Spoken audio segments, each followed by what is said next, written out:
नमस्कार, पद्मेश न्यूज में आपका स्वागत है। मैं हूं कृष्णा सेंडेस।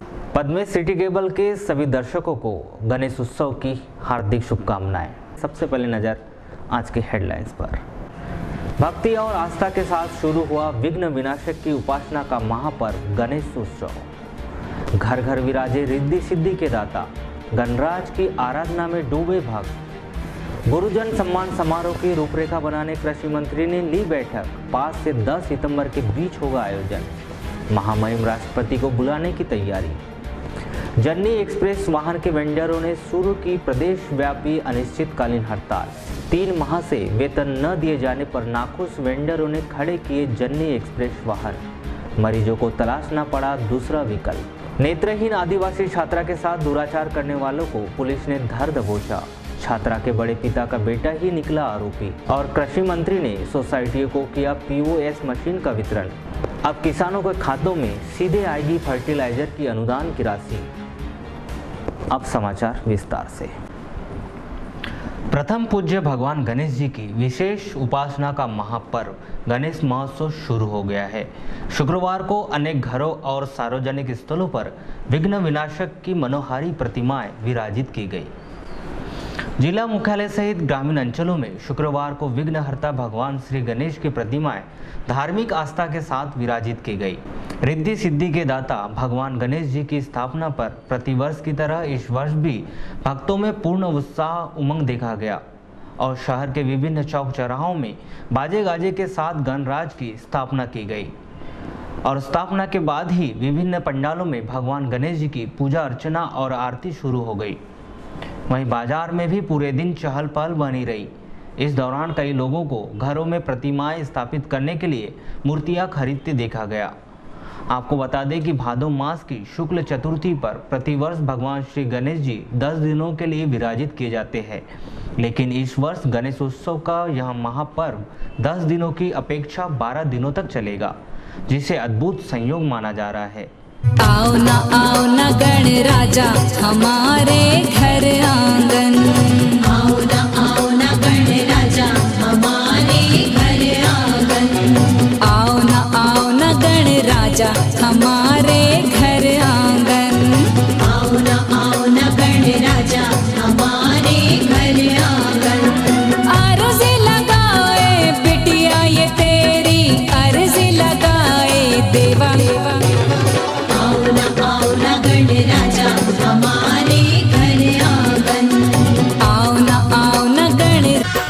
शंकर के सुत गौरी नंदन जल्दी जल्दी आ, जल्दी जल्दी आ, जल्दी जल्दी आ। छोटे से चूहे की करके सवारी, अब ना देर लगा, अब ना देर लगा, अब ना देर लगा। हे गजबदन त्रिलोकी स्वामी,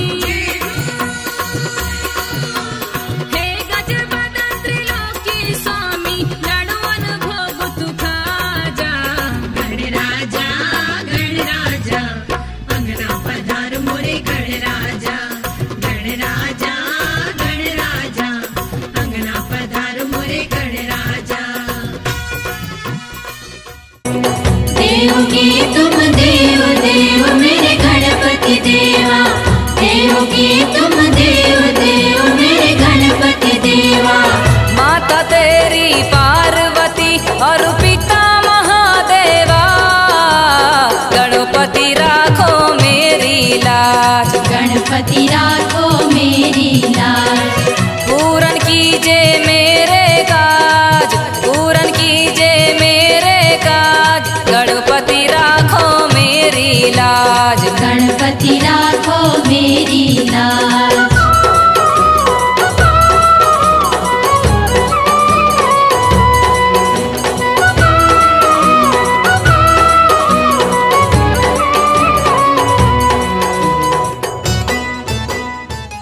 विघ्न विनाशक विघ्न हरैया, गजानन मूसा के चढ़ैया। शिव शंकर के पुत्र हो प्यारे, माँ गिरजा के राज दुलारे।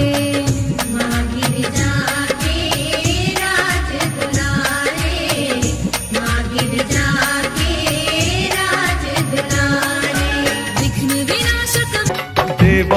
देवा गणपति देवा, तुमसे बढ़कर कौन, स्वामी तुमसे बढ़कर कौन। देवा हो देवा गणपति देवा, तुमसे बढ़कर कौन, स्वामी तुमसे बढ़कर कौन। और तुम इधर सुरक्षा को लेकर पुलिस प्रशासन द्वारा पुख्ता इंतजाम किए गए हैं। शांति व्यवस्था बनाए रखने और किसी भी अप्रिय घटना को रोकने के लिए शहर के विभिन्न स्थानों में 10 से 12 पुलिस पॉइंट बनाए गए हैं। सुरक्षा व्यवस्था को लेकर की गई चर्चा के दौरान कोतवाली थाना प्रभारी प्रशांत यादव ने बताया कि शांति व्यवस्था के लिए पुलिस लाइन, भरवेली थाना और ग्रामीण थानों के अतिरिक्त पुलिस बल बुलवाया गया है, जो व्यवस्था में लगा हुआ है। गणेश उत्सव को लेकर के जो है कल शांति समिति की और गणेश उत्सव समिति की जो है मीटिंग रखी गई थी। उसमें गणेश उत्सव से लेकर के विसर्जन तक की सभी बिंदुओं पर चर्चा उनसे की गई। उन बिंदुओं में से मुख्यतः बिंदु थे कि रात में जो है पंडाल सुरक्षित हो, जिसमें व्यक्ति गणेश उत्सव समिति के अध्यक्ष निर्धारित करें कि किसी न किसी एक व्यक्ति का वहाँ सोना निश्चित करें और पंडाल की सुरक्षा व्यवस्था सुनिश्चित करें। उसी दौरान अभी उस कुल हमारे पास जो है 35 से 40 आवेदन अभी आ चुके हैं, जहाँ गणेश प्रतिमाएं विराजित हो रही हैं। उन्हीं को दृष्टिगत रखते हुए पुलिस कंट्रोल रूम से और थाना का बल जो है शहर की व्यवस्था में लगा हुआ है। उनमें से करीबन 10 से 12 जगह हमारे पुलिस व्यवस्था पॉइंट लगे हुए हैं और जो कि गणेश प्रतिमाएं जहाँ जहाँ विराजमान हो रही हैं उनको ले जाके विराजमान करा रहे हैं। क्या सर कुछ अलग से भी इंतजाम किए गए हैं पुलिस बल के, या पुलिस बल का हमें पुलिस बल लाइन से प्राप्त हुआ है, अन्य थाने जैसे बरवेली और ग्रामीण से भी प्राप्त हुआ है, जो कि व्यवस्था में लगा हुआ है। वाराणसी में भी भगवान श्री गणेश जी का आराधना का महापर्व शुरू हो गया। यहाँ भी भादो मास की शुक्ल पक्ष की चतुर्थी पर घर घर में विघ्नहर्ता की मूर्ति विराजित की गई। वहीं अनेक सार्वजनिक स्थलों पर भी गजानन महाराज की प्रतिमा स्थापित कर पूजा अर्चना की जा रही है। ओहो आओ जरा झूमो जरा, नाचो जरा गाओ जरा, आओ जरा झूमो जरा, नाचो जरा गाओ जरा।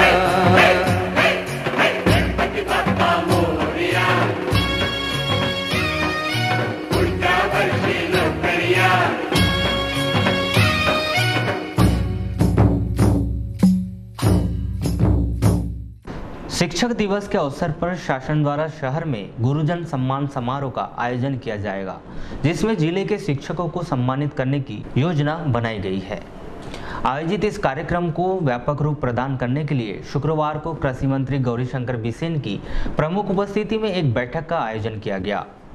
कलेक्टर कार्यालय में आयोजित इस बैठक में मंत्री गौरीशंकर बिसेन ने शिक्षा विभाग के अधिकारियों, जनप्रतिनिधियों, एनजीओ और जिले के सभी प्राचार्यों सहित अन्य वरिष्ठ अधिकारियों से चर्चा की और सम्मान समारोह की व्यापक तैयारियों को लेकर उन्हें आवश्यक दिशा निर्देश दिए। आयोजित इस बैठक के संदर्भ में जानकारी देते हुए कृषि मंत्री गौरीशंकर बिसेन ने बताया कि गुरुजन सम्मान समारोह का आयोजन 5 सितंबर के बाद तथा 10 सितंबर के पहले आयोजित किया जाएगा, जिसमें हरियाणा के राज्यपाल कप्तान सोलंकी और पूर्व बीजेपी अध्यक्ष मुरली मनोहर जोशी प्रमुख रूप से उपस्थित होंगे। साथ ही उन्होंने इस कार्यक्रम में राष्ट्रपति महामहिम रामनाथ कोविंद और मानव संसाधन विकास मंत्री प्रकाश जावड़ेकर सहित अन्य वरिष्ठ मंत्रियों को भी आमंत्रित किया है।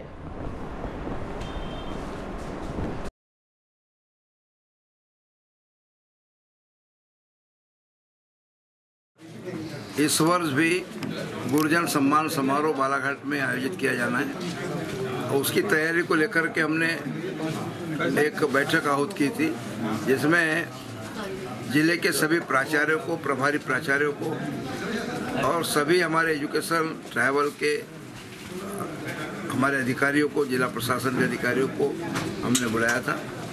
और उस बैठक में हमने जो हमारा गुरुजन सम्मान समारोह है वो व्यवस्थित हो, बड़े आकार का हो, इसकी तैयारी की रूपरेखा पर चर्चा किए। विभिन्न आयामों की समितियां बनाई और पुनः हम 31 तारीख को बैठेंगे। इसमें कौन कौन आया? अभी हमारे मुख्य अतिथि के रूप में माननीय कप्तान सिंह सोलंकी, जो हमारे हरियाणा के महामहिम राज्यपाल हैं, और पूर्व शिक्षा मंत्री, मानव संसाधन मंत्री और अभी सांसद भारतीय जनता पार्टी के पूर्व राष्ट्रीय अध्यक्ष मुरली मनोहर जोशी जी, इन दो हमारे महानुभावों ने हमें सहमति दी है। चूँकि 5 तारीख को शिक्षक दिवस पूरे राष्ट्र में होता है और महामहिम राष्ट्रपति जी को अपने राज्य में रहने की आवश्यकता पड़ती है, तो 5 की जगह पे आगे पीछे होगा। हमारे भी यहाँ के अधिकारियों का और शिक्षा विभाग के हमारे प्राचार्यों का अभिमत है कि 5 तारीख शिक्षक दिवस हम सब जगह मनाते हैं। यदि उसके अतिरिक्त कोई तिथि होगी तो उनके लिए भी सुविधायक होगी। तो विचार विमर्श करके मैं कल ग्वालियर से दिल्ली जाऊंगा, उसके बाद में जो तिथि तय होगी। लेकिन हमारा प्रयास है कि 10 तारीख के अंदर हमारे यहाँ का गुरुजन सम्मान समारोह बड़े पैमाने पर। शासन के द्वारा प्रसूता महिला को सुरक्षित प्रसव के लिए स्वास्थ्य केंद्र तक लाने के लिए चलाई जा रही जननी एक्सप्रेस वाहन के वेंडरों ने शुक्रवार को करीब 3 माह से वेतन न दिए जाने के चलते वाहनों की व्यवस्था पर अनिश्चितकालीन समय के लिए विराम लगा दिया। जिले में चल रहे 22 जननी एक्सप्रेस वाहन के पहिए शुक्रवार को थमे की थमे रह गए। वहीं वाहनों की व्यवस्था न होने के कारण मरीजों को काफ़ी दिक्कतों का सामना करना पड़ा और वे वाहनों का विकल्प तलाशते नजर आए। इस अनिश्चितकालीन हड़ताल के संबंध में जननी वाहन के वेंडर देवेंद्र ठाकरे ने बताया कि ZHL कंपनी से जननी वाहन के संचालन को लेकर करार हुआ था कि 45 दिन के अंतराल में ड्राइवर और वाहनों के पेट्रोल का भुगतान करेंगे, लेकिन विगत 3 माह से पेमेंट न किए जाने के कारण उन्होंने जननी एक्सप्रेस वाहन की सेवाएं अवरुद्ध कर दी है। देवेंद्र ठाकरे, बालाघाट जननी वेंडर। सर, आज आप लोग की हड़ताल चल रही जननी, जैसे किस मांग को लेकर है? हमारा ZHL जिगिसा हेल्थ केयर भोपाल से एग्रीमेंट है और एग्रीमेंट के अंतर्गत हमें हर 45 दिन के अंदर में पूरा पेमेंट देने का उनका एग्रीमेंट है। लेकिन जब से उन्हें 8 महीने से चलाए हैं, हमें टाइम पे पैसा नहीं मिला। हमेशा 3 महीने 4 महीने का पेंडिंग रहता है, जिससे पेट्रोल की और ड्राइवर को पेमेंट करने में बड़ी दिक्कत होती है। ज़िले में 22 गाड़ी चल रही है, 22 गाड़ी में 7 से 8 लाख रुपए का पर महीने का पेट्रोल लगता है। ऐसा हमारा 3 महीने का पेमेंट नहीं हो पाया, इससे काफ़ी दिक्कत हो रही है। बार बार उनको सूचना दे रहे हैं, नोटिस दे रहे हैं, मेल कर रहे हैं। यहाँ पे सीमा साहब से भी चर्चा की, लेकिन अभी तक कोई राहत नहीं मिली। इसलिए मजबूरी में हमने गाड़ी आज से बंद कर दी। कितनी जिलों में चल रहा है तो सर बंद कर दिया? अभी तो हमारे साथ 9 से 10 जिलों ने बंद कर दिए हैं। बालाघाट, सिवनी, मंडला, डिंडोरी, जबलपुर, सीधी, उमरिया ऐसे ज़िले हैं जिन्होंने पेमेंट के अभाव में गाड़ियाँ बंद खड़ी कर दी हैं। और अपने ज़िले में कितनी गाड़ियाँ ऐसी चल रही हैं? बालाघाट ज़िले में 22 गाड़ी है, सभी गाड़ी रात से बंद हो गई। वहीं दूरभाष पर चर्चा के दौरान CHMO KK खोसला ने कहा कि स्वास्थ्य विभाग द्वारा अन्य वाहनों को वैकल्पिक व्यवस्था में लगाया जा रहा है। वहीं इस व्यवस्था को लेकर जननी वाहन के पायलटों ने कृषि मंत्री गौरीशंकर बिसेन को ज्ञापन के माध्यम से अपनी समस्या से अवगत कराया। रूपझर क्षेत्र की एक 14 वर्षीय नेत्रहीन बालिका को गर्भवती अवस्था में जिला अस्पताल में भर्ती किया गया था। इस आदिवासी छात्रा के साथ दुराचार करने वाले आरोपी को गिरफ्तार कर लिया गया है। यहां आरोपी इस छात्रा के बड़े पिता का बेटा यानी छात्रा का बड़ा भाई ही है। इस 17 वर्षीय नाबालिग लड़के को बाल न्यायालय के माध्यम से बाल सुधार गृह सिवनी भेजने की तैयारियां की जा रही है। वहीं इस गर्भवती छात्रा को जिला अस्पताल से नारी निकेतन जबलपुर भिजवा दिया गया है।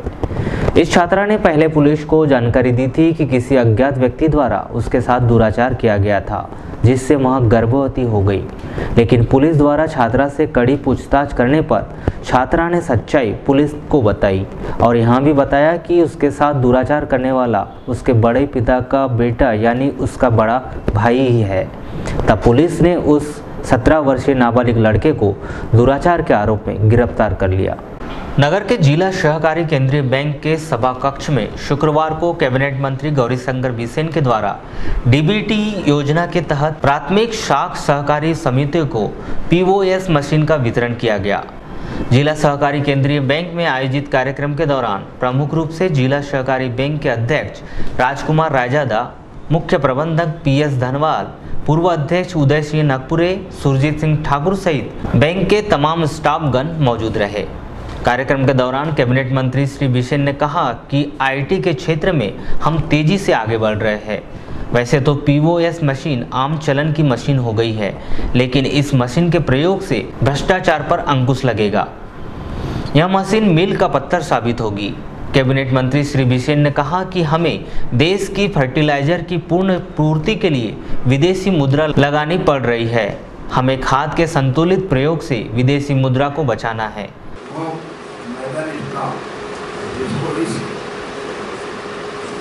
के माध्यम से आज पॉइंट ऑफ सेल जो मशीन है इसका डेमो और इससे क्या क्या लाभ किस तरह से लिया जाए इसका विस्तृत वर्क नेशनल फर्टिलाइजर से हमारे यहाँ अधिकारी तक से आम चलन की मशीन हो। मनरेगा के माध्यम से उस मद से जो काम हो उसका भी ऑपरेशन इसी पद्धति से हो रहा है। कुल मिला करके एक लाइन में कहा जाए तो इंफॉर्मेशन टेक्नोलॉजी के युग में हम तेज गति से आगे बढ़े।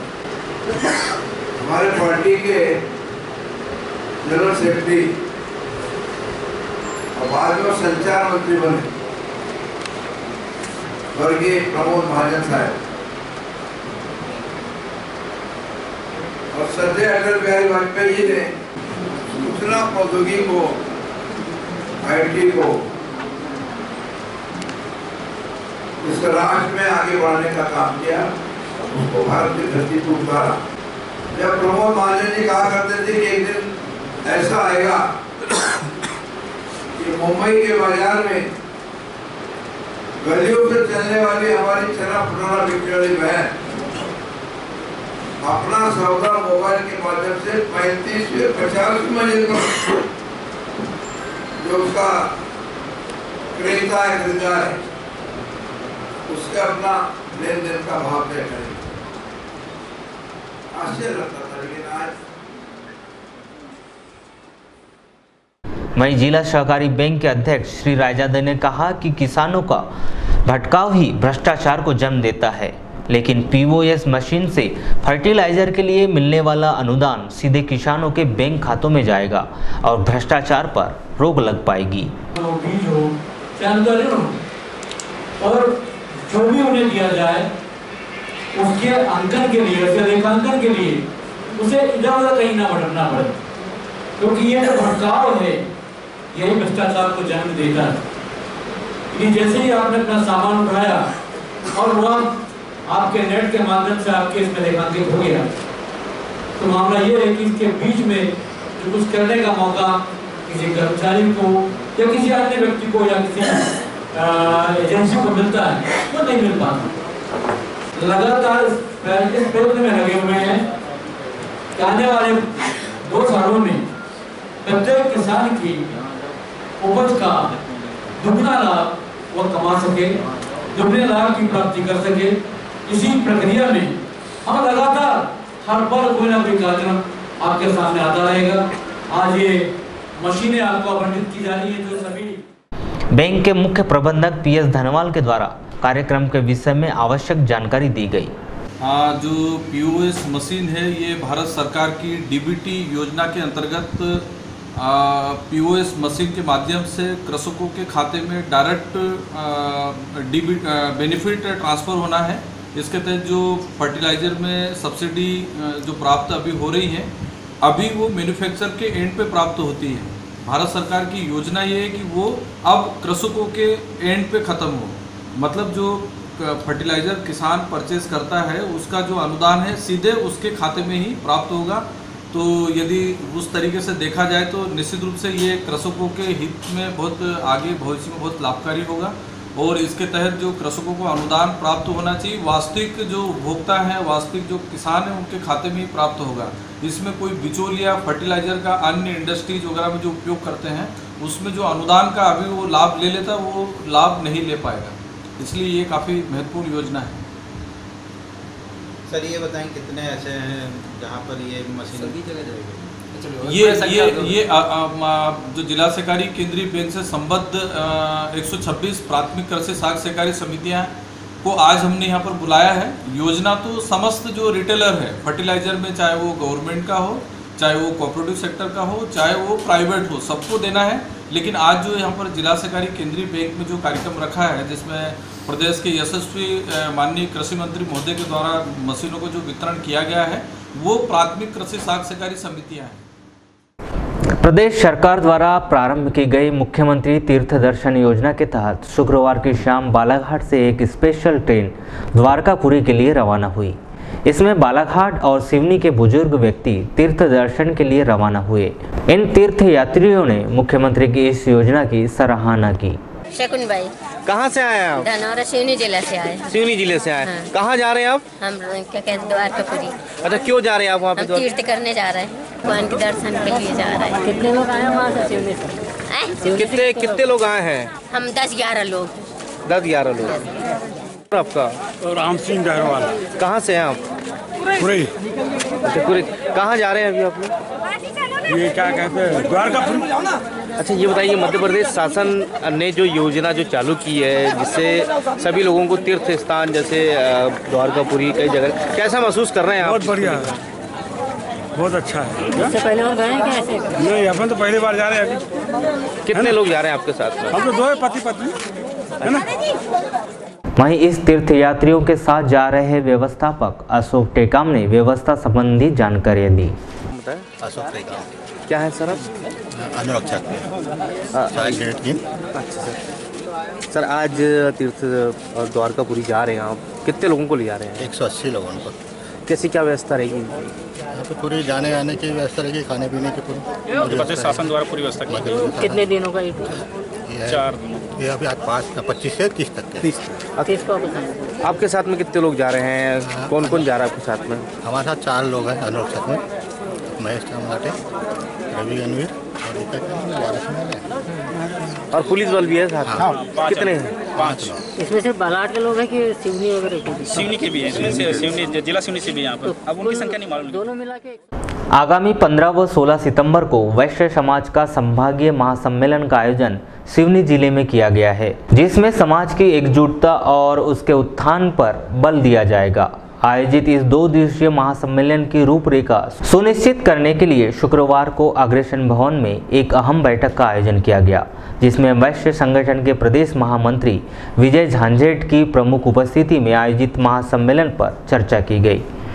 अग्रसेन भवन में आयोजित इस बैठक के संदर्भ में की गई चर्चा के दौरान वैश्य महासम्मेलन के अध्यक्ष तपेश साटी ने बताया कि आगामी अक्टूबर या जनवरी माह में बालाघाट में भी वैश्य महासम्मेलन का आयोजन किया जाएगा, जिसकी रूपरेखा बनाई जा रही है। आज हमारे प्रदेश महामंत्री आदरणीय विजय झांझेट जी वैश्य महासम्मेलन के यहाँ बालाघाट पहुँचे हैं। अगले माह 15 और 16 तारीख को सिवनी में संभागीय सम्मेलन होने जा रहा है, जिसमें बालाघाट, सिवनी और छिंदवाड़ा सभी जिले के आजीवन सदस्य का एक दिन सम्मेलन होगा और दूसरे दिन माननीय उमाशंकर जी गुप्ता जो हमारे प्रदेश के अध्यक्ष हैं, वे भी वहाँ पहुँच रहे हैं और उनके द्वारा जो हमारे बालाघाट जिले के अंदर तहसीलों के अध्यक्ष हैं, उनका सम्मेलन, साथ में जिला अध्यक्ष भी वहाँ पहुँचेंगे। तो ये जो सम्मेलन है समाज को एक रूपता देने के लिए, एकजुट होने के लिए विशेष रूप से, उसकी रूपरेखा के लिए आज हमारे विजय झांझेट जी जो महामंत्री हैं, वे यहाँ हमारी बैठक लेने पहुँचे हैं। उनका उद्देश्य है कि बालाघाट भी सिवनी में जो 15 और 16 तारीख को होने वाला कार्यक्रम है, उसमें मुख्य रूप से पार्टिसिपेट करें और ज़्यादा से ज़्यादा लोग भागीदारी करें और जो हमें साल भर के जो कार्यक्रम निश्चित करने हैं समाज को एकजुट करने के लिए और समाज को दिशा देने के लिए, उन कार्यक्रमों की रूपरेखा भी बनेगी और जो हमें आजीवन सदस्य बनाने हैं, जो अभी हमारे समाज के मुख्य बिंदुओं से नहीं जुड़े, उनको जोड़ने का भी ये कार्यक्रम हमें भी चलाना है और आने वाले जो अगले माह के बाद अक्टूबर। सिविल कॉन्ट्रैक्टर एसोसिएशन बालाघाट से जुड़े पदाधिकारियों ने शुक्रवार को कैबिनेट मंत्री गौरीशंकर बिसेन को ज्ञापन के माध्यम से अपनी समस्या से अवगत कराया। एसोसिएशन के उपाध्यक्ष सुभय वैद्य ने बताया कि आरईएस डिवीजन नंबर 2 के कार्यपालन यंत्री विजय सिंह वर्मा के द्वारा ठेकेदारों को परेशान किया जा रहा है। कार्यपालन यंत्री श्री वर्मा के द्वारा ठेकेदारों को परेशान करने के लिए एक रिकवरी लेटर जारी किया है, जिसमें ठेकेदारों को करीब 1.5 करोड़ का आर्थिक नुकसान उठाना पड़ेगा। एसोसिएशन के सभी पदाधिकारियों ने कैबिनेट मंत्री श्री बिसेन से उचित कार्यवाही की मांग की है। ये हमारा तीसरा प्रयास है जो आरईएस विभाग है बालाघाट का, डिवीज़न नंबर 2, वहाँ के डिवीज़न नंबर 1, वहाँ के जो कार्यपालन यंत्री हैं श्री विजय सिंह जी वर्मा, उनके विरुद्ध एसोसिएशन में बहुत सारी शिकायतें आई हैं और आते रही हैं लगातार। और पिछले 1 महीने से एसोसिएशन का प्रयास रहा है कि या तो वो ज़िले से बाहर चले जाएं या अपनी आदतों को सुधार लें, पर बार बार प्रयास करने में और शिकायत करने में भी उनका ना उनके नेचर में कोई फ़र्क आ रहा है और ना ही उनकी कार्यप्रणाली में। जब ठेकेदारों की शिकायत का उनको मालूम चला तो उन्होंने ठेकेदारों को एक रिकवरी लेटर दिया है, जिससे बालाघाट के ठेकेदारों को कम से कम 1.5 करोड़ रुपए का अतिरिक्त भार सहन करना पड़ेगा। और ये सब 1 साल पुरानी रिकवरी वो निकाल रहे हैं, जिसका वो पेमेंट कर चुके हैं। ठीक है, जिसका वो पेमेंट कर चुके हैं। अब ये रिकवरी वो दूरमंशा से निकाल रहे हैं और लगातार उनका जो व्यवहार है वो असहनीय हो गया ठेकेदारों का।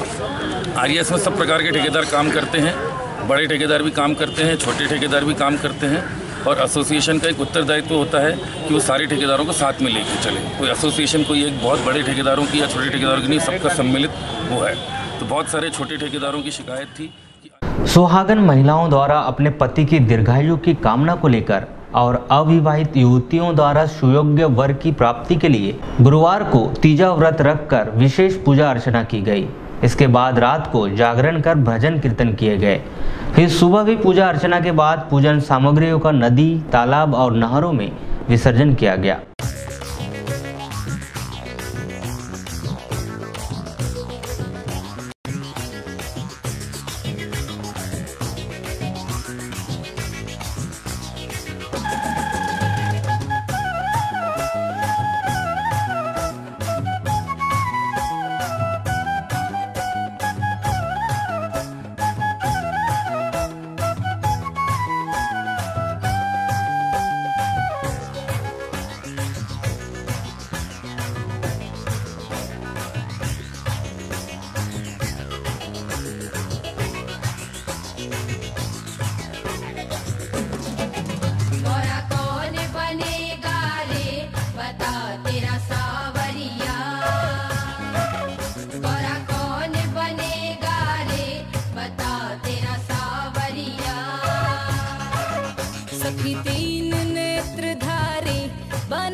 लालबर्रा में भी भगवान गणेश जी के आराधना के पर्व शुरू हो गई है।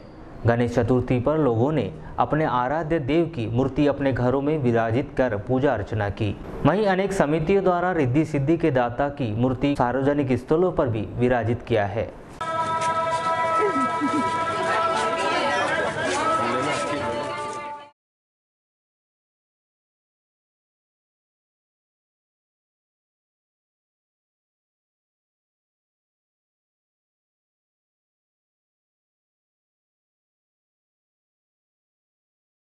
भगवान की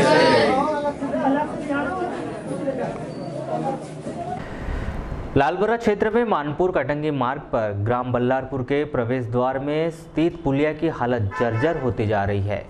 अधिकारियों को यहां जानकारी होने के बाद भी कोई ध्यान नहीं दिया जा रहा है।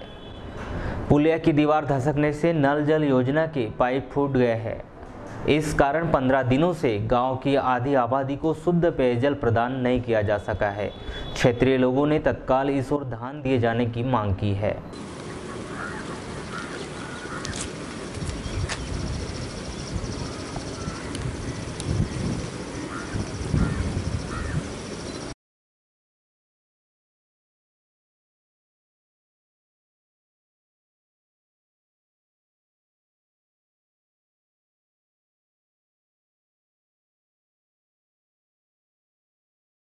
क्या देख रहे हैं आप? यहाँ हादसे होते रहते हैं। यहाँ पे तो कभी भी हादसा हो सकता है। ये पुलिया की इतनी जर्जर हालत है कि अगर मान लो दिन भर रिमझिम पानी गिरा तो ये कभी भी बैठ सकता है जी।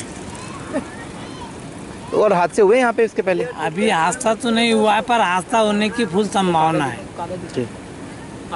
क्या मांग है आप लोगों की? हमारी ये मांग है कि शासन से कि ये पुलिया को और ये जो पाइपलाइन टूटी इसको जल्दी दुरुस्त करें, जिससे गांव में पीने पानी की जो समस्या है वो जल्दी से जल्दी हल हो। समस्या ये आ रही कि ये जो पुलिया है कटंगी रोड पे हमारे बल्लारपुर, कौन से विभाग ने बनवाया ये पुलिया? तो बहुत पुराना पुलिया है, लगभग 100 वर्ष का पुलिया है। पिछली बार प्रधानमंत्री सड़क से जो मतलब रोड बनी तो उन लोगों ने क्या किया, इस पे पुलिया का निर्माण नहीं किए, पुरानी पुलिया पे रोड बना दी जी। तो ये महत्वपूर्ण पुलिया है? हाँ, महत्वपूर्ण पुलिया है, क्योंकि यहाँ से सीधे कटंगी है, बाराशुनी है, आना जाना लग रहता है। इधर से माइंस एरिया पड़ता है अपना कटंगहरी रमरमा, तो वहाँ से डेली में बहुत सारे जो ट्रक होते हैं लोडेड वाहन यहाँ से गुजरते हैं जी। तो अभी क्या स्थिति है यहाँ पर? अभी स्थिति यह है कि ज़्यादा बारिश हुई तो ये जो पुलिया है टूट जाएगा। और ऊपर से जो पिछली बार नल जल योजना के अंतर्गत ये जो मुख्य पाइपलाइन गई हुई है, इनको बीम के साथ में, कॉलम के साथ में खड़ा करना था, तो उन्होंने उसी पुलिया को बगैर सपोर्ट के वहाँ पर अपना बड़ी पाइपलाइन को उसमें लगवा दिया। मिट्टी के ऊपर ही? मिट्टी के ऊपर ही। अभी मिट्टी धसक गई है? तो मिट्टी धसकने से और उस साइड की जो दीवार गिरने से हमारे बल्लारपुर में जो पानी जाता था नल जल योजना का, तो वो पाइप जो क्षतिग्रस्त हो चुका है, टूट गया है। वारासिवनी के वार्ड नंबर 9 के पूर्व पार्षद हितेश गजभिये की स्वाइन फ्लू से मौत हो गई थी। इस पीड़ित और शोकग्रस्त परिवार से मिलने 24 अगस्त को सांसद बोध सिंह भगत पहुंचे। उन्होंने कहा कि वारासिवनी स्वाइन फ्लू से सुरक्षित है, सर्दी बुखार होने पर अस्पताल में उपचार कराए।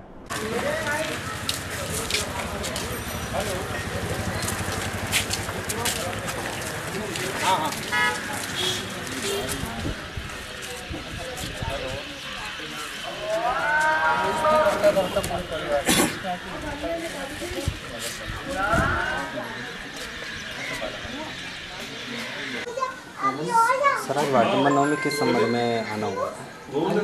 ये वार्ड नंबर 9 में वो हितेश गजभिये की डेथ हो गई थी और पूर्व पार्षद भी थे।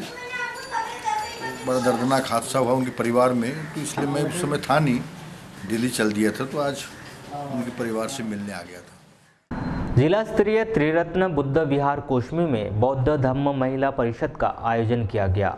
बौद्ध अनुयायी भैयाजी खेरकर, सुबोध नागदेवी और पुष्पाताई बौद्ध सहित पूज्य भदंत नागसेन महास्तवीर और धम्म शिखर की प्रमुख उपस्थिति में आयोजित इस कार्यक्रम में उपासक उपासिकाओं को धम्म ज्ञान सहित महत्वपूर्ण जानकारियां दी गई। वो क्या हो गई? जीत गई। सकारात्मक सोचना सीखा देता है।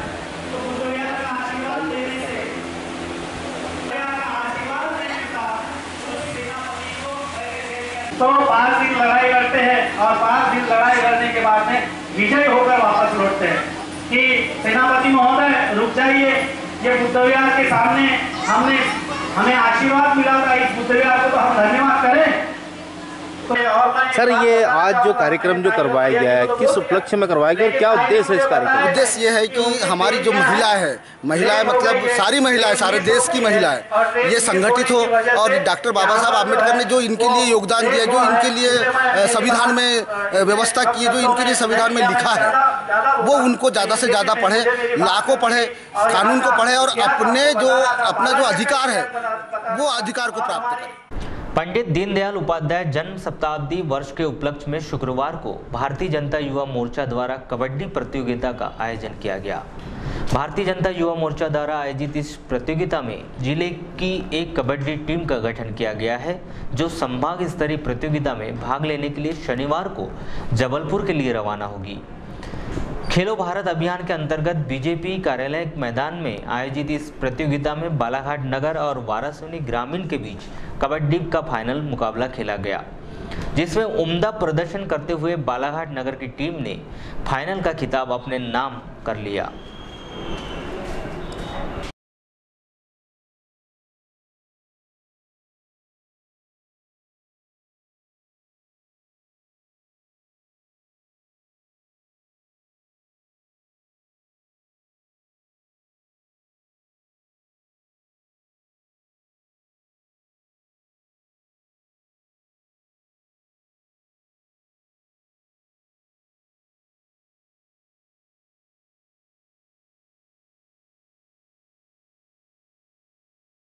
पूरा दुनिया में योग जो भारत का दिया हुआ है, जो भारत में ही योग होता था, लेकिन आज पूरी दुनिया योग करते हुए दिखती है। 21 जून को आपने देखा होगा, चाहे वो मुसलमानी देश भी हो, चाहे कहीं पर भी, चाहे वो छोटा देश हो चाहे बड़ा देश हो। और जैसा खेल के प्रति हमारे युवा मोर्चे ने एक गंभीरता दिखाई है, स्वामी विवेकानंद ने बड़ा स्पष्ट कहा था कि जब तक हमारे नौजवान की मांसपेशियां बलिष्ठ नहीं होंगी, मुझे तो एक किस्सा याद आता है, उनके पास एक ये माननीय प्रधानमंत्री नरेंद्र मोदी जी के नेतृत्व में जो विलुप्तता की ओर ग्रामीण परिवेश में जो पहले खेल होते थे, वो उन्हें कहीं ना कहीं ऐसा महसूस हुआ कि वह विलुप्त होने के कगार पर है। तो उन्हें फिर से ग्रामीण स्तरों से जिला स्तर पर लेकर बढ़ावा देने के उद्देश्य से भारतीय जनता युवा मोर्चा ने राष्ट्रीय स्तर से लेकर प्रदेश स्तर तक नेतृत्व करते हुए आज जिला स्तरीय कार्यक्रम आयोजित किया, जिसमें कबड्डी, खो खो, रस्साकसी और मलखम्ब, 4 कार्यक्रम टीम में यहाँ पे हमारे समस्त 10 मंडलों की टीम यहाँ पर उपस्थित हुई है, जिनके मोर्चा भी प्रारंभ हो है। लगभग कितने दिनों तक चलेगी प्रतियोगिता? ये आज समापन है। यहाँ पर कल संभाग में जबलपुर में कार्यक्रम है, तो यहाँ जिले से नेतृत्व करने के लिए संभाग जिले की टीम जाएगी। लालबरा के जनपद पंचायत में 23 अगस्त को भारत छोड़ो आंदोलन की 75वीं वर्षगांठ पर संकल्प से सिद्धि सम्मेलन का आयोजन किया गया। इस सम्मेलन में जिला पंचायत अध्यक्ष श्रीमती रेखा बिसेन द्वारा शपथ दिलवाई गई।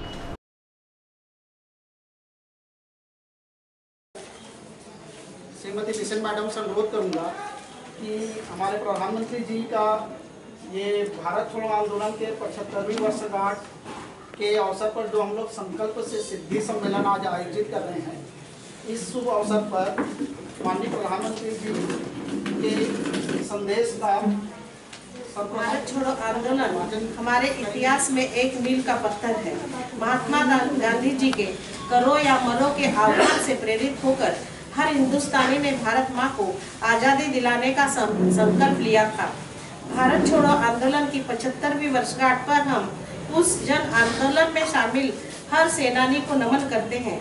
आइए हम सब मिलकर एक संकल्प लेते हैं और कंधे से कंधा मिलाकर नए भारत निर्माण करें, जिस पर हमारे अमर स्वतंत्रता सेनानी को संकल्प लेते हैं 2022 तक नए भारत के निर्माण का हम सब मिलकर संकल्प लेते हैं स्वच्छ भारत का हम सब मिलकर संकल्प लेते हैं गरीबी मुक्त भारत का हम सब मिलकर संकल्प लेते हैं भ्रष्टाचार मुक्त भारत का हम सब मिलकर संकल्प लेते हैं आतंकवाद मुक्त भारत का हम सब मिलकर संकल्प लेते हैं संकल्प लेते हैं कि 2022 तक मिशन अंत्योदय को सफल बनाएंगे। भारत माता की जय, भारत माता की जय, वंदे। खेलो मध्य प्रदेश अभियान के अंतर्गत लालबर्रा में भारतीय जनता युवा मोर्चा द्वारा खेलकूद प्रतियोगिता का आयोजन किया गया। इस अवसर पर रस्साकसी और कबड्डी प्रतियोगिताएं हुई। क्या चाहिए, किसको चाहिए?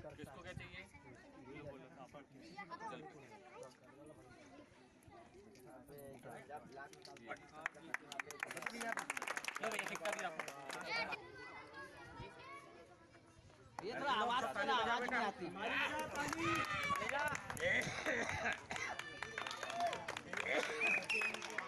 ये बोनस है क्या पहले वाले में? नहीं है। ये अमूल्य एक पॉइंट काटो। भारतीय जनता युवा मोर्चा का खेलो भारत अभियान पूरे देश में जोर शोर से चल रहा है।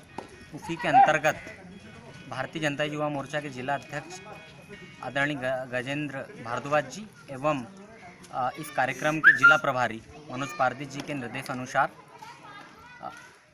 कबड्डी का एवं रस्साकसी का एक दिवसीय कार्यक्रम आज यहाँ पर पूरे मंडल का किया जा रहा है। बहुत सी टीमों ने ग्रामीण स्तर पर रस्साकसी में भाग लिया, जिसमें फाइनल मैच अमोली और सियोरा के मध्य खेला गया, जिसमें अमोली की टीम विजयी रही एवं उसके बाद कबड्डी का फाइनल मैच अभी चल रहा है। अमोली एवं कटनटोला के मध्य अमोली का फाइनल मैच अभी यहाँ पर प्रारंभ है। इन खेलों को कराने का उद्देश्य ग्रामीण क्षेत्र में जो खेलों की प्रतिभा है उनको निखारना है एवं उन्हें अच्छे स्तर पर खेलों के माध्यम से आगे बढ़ाने का युवा मोर्चा का प्रयास है। यहाँ पर मंडल का कार्यक्रम चल रहा है। इसके बाद यहाँ से मंडल से जिला स्तर पे जीतने वाली टीम जाएगी और जिला स्तर से संभाग स्तर पे और संभाग स्तर से प्रदेश स्तर पे और प्रदेश स्तर से राष्ट्रीय स्तर पर टीम खेलेगी। खेलो भारत अभियान के तहत वाराणसी में 24 अगस्त को खेल प्रतियोगिता का आयोजन किया गया। भारतीय जनता युवा मोर्चा द्वारा आयोजित इस प्रतियोगिता के तहत अनेक खेल प्रतियोगिताएं हुई।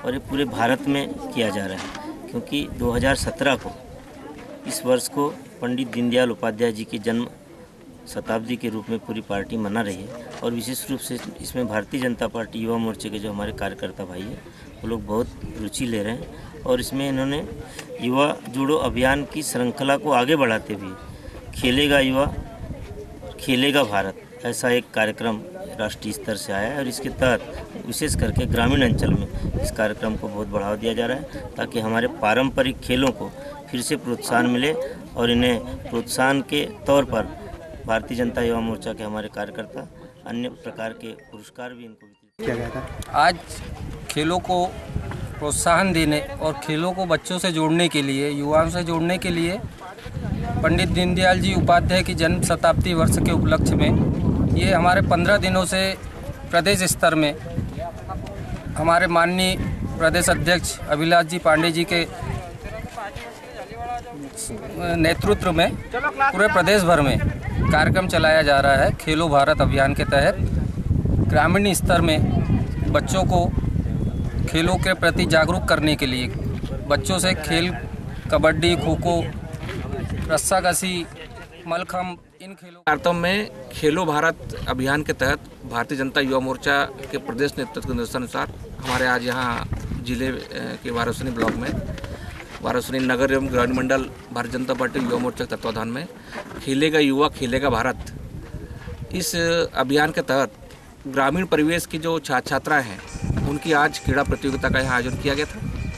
क्रीड़ा प्रतियोगिता खो खो, कबड्डी इत्यादि प्रतियोगिता का आयोजन किया गया था, जो आज यहाँ संपन्न हुई है। इसका मुख्य उद्देश्य क्या है? मुख्य उद्देश्य यह है कि जो ग्रामीण स्तर पर जो प्रतिभाएं रहती है, नगरीय स्तर पर तो सुविधाएं रहती है अन्य खेलों की, ग्रामीण स्तर के जो परंपरागत ये खेल है, जैसे कबड्डी है, मलखम है, कुश्ती है, खो खो है, ये प्रतियोगिताएं आज शहरी स्तर पे विलोप सा हो रहा है इसका। लोग हॉकी, क्रिकेट, बास्केटबॉल, टेनिस, तो ग्रामीण वारासिवनी में नए भारत का मंथन संकल्प से सिद्धि कार्यक्रम का 25 अगस्त को शुभारंभ किया गया।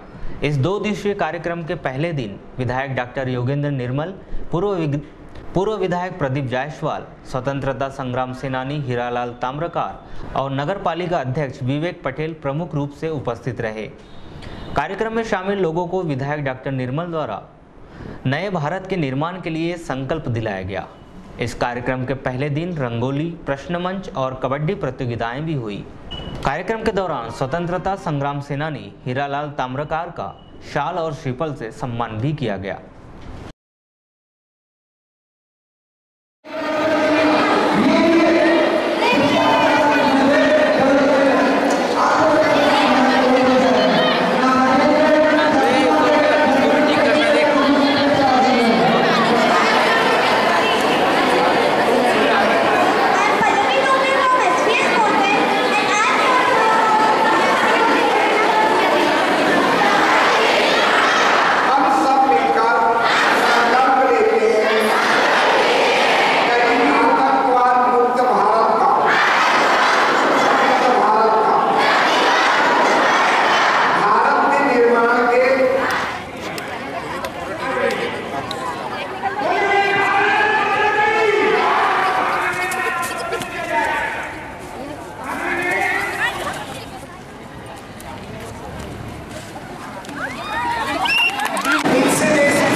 का मंथन और संकल्प से सिद्धि। इसमें भारत छोड़ो आंदोलन की जो 75वीं वर्षगांठ मना रहे हैं हम इस वर्ष, उस पर है स्वतंत्रता दिवस की जो 70वीं वर्षगांठ मना रहे हैं, उसको लेके लोगों में राष्ट्रीय एकता जन जागरूकता करना मुख्य उद्देश्य। तो कुछ प्रतियोगिताएं भी आयोजित करवाई जा रही है। स्कूली बच्चों और कॉलेज के बच्चों को लेके रंगोली, चित्रकला, भाषण और क्विज प्रतियोगिता का आयोजन है।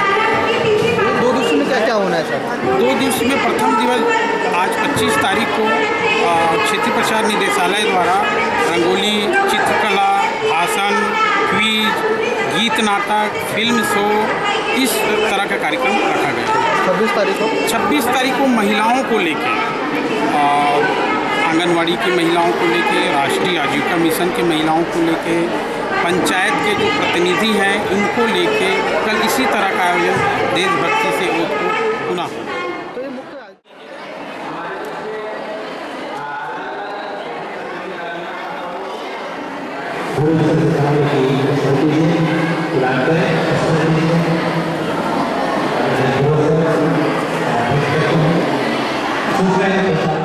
अब अंत में मुख्य समाचार एक बार फिर। भक्ति और आस्था के साथ शुरू हुआ विघ्न विनाशक की उपासना का महापर्व गणेश उत्सव। घर घर विराजे रिद्धि सिद्धि के दाता, गणराज की आराधना में डूबे भक्त। गुरुजन सम्मान समारोह की रूपरेखा बनाने कृषि मंत्री ने ली बैठक। 5 से 10 सितंबर के बीच होगा आयोजन। महामहिम राष्ट्रपति को बुलाने की तैयारी। जननी एक्सप्रेस वाहन के वेंडरों ने शुरू की प्रदेश व्यापी अनिश्चितकालीन हड़ताल। 3 माह से वेतन न दिए जाने पर नाखुश वेंडरों ने खड़े किए जननी एक्सप्रेस वाहन। मरीजों को तलाशना पड़ा दूसरा विकल्प। नेत्रहीन आदिवासी छात्रा के साथ दुराचार करने वालों को पुलिस ने धर दबोचा। छात्रा के बड़े पिता का बेटा ही निकला आरोपी। और कृषि मंत्री ने सोसाइटियों को किया POS मशीन का वितरण। अब किसानों के खातों में सीधे आएगी फर्टिलाइजर की अनुदान की राशि। अब पद्मेश न्यूज़ से आप ऑनलाइन भी जुड़ सकते हैं। लॉगिन कीजिए balaghatexpress.in पर। तो ये था पद्मेश न्यूज़ का आज का अंक। अगले अंक के साथ फिर से होगी आपसे मुलाकात। तब तक के लिए दीजिए इजाज़त। नमस्कार।